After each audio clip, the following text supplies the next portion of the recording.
नमस्कार. आजच्या विश्लेषणात आपण पाहूया की गोंधळलेली वेंडर पेमेंट सिस्टीम सुधारून दुहेरी पेमेंट्सचा फटका कसा टाळता येईल. चला सुरुवात करूया.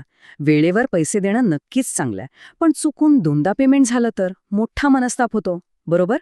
गहाळ बिले आणि दुप्पट पेमेंटच्या या गोंधळापेक्षा अचूक नोंदी ठेवून आपला कॅश फ्लो मजबूत करणं केव्हाही फायदेशीरच ठरतं.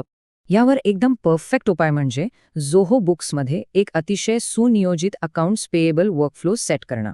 हा भक्कम वर्कफ्लो तयार करण्यासाठी आपण एक सोपी आणि अत्यंत प्रभावी अशी 5 टप्प्यांची पद्धत वापरणार आहोत.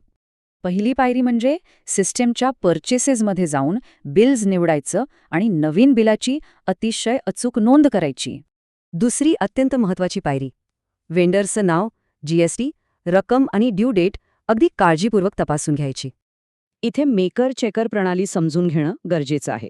म्हणजे एका व्यक्तीने नोंद करायची आणि दुसऱ्याने ती तपासून मंजुरी द्यायची. तिसऱ्या टप्प्यात याच प्रणालीचा वापर होतो. कोणतंही पेमेंट करण्यापूर्वी त्याला वरिष्ठांची कठोर मंजुरी मिळणं इथे सक्तीचं असतं. चौथी पायरी म्हणजे बिलाची ड्यू डेट आणि हातात असलेली रोकड बघून पेमेंटचं अगदी अचूक शेड्युलिंग करणं.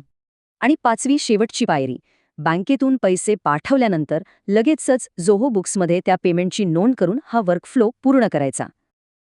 आता ह्यातली सर्वात रंजक गोष्ट म्हणजे ही प्रत्यक्ष तुलना, जिथे वेगवेगळ्या वेंडर्सच्या बिलांची स्थिती आणि तारखा स्पष्ट दिसतात. यातून स्पष्ट होतंय की एबीसीचं बिल पेंडिंग आणि खूप तातडीचं आहे, त्यामुळे त्याला लवकरात लवकर प्राधान्य द्यायलाच हवं.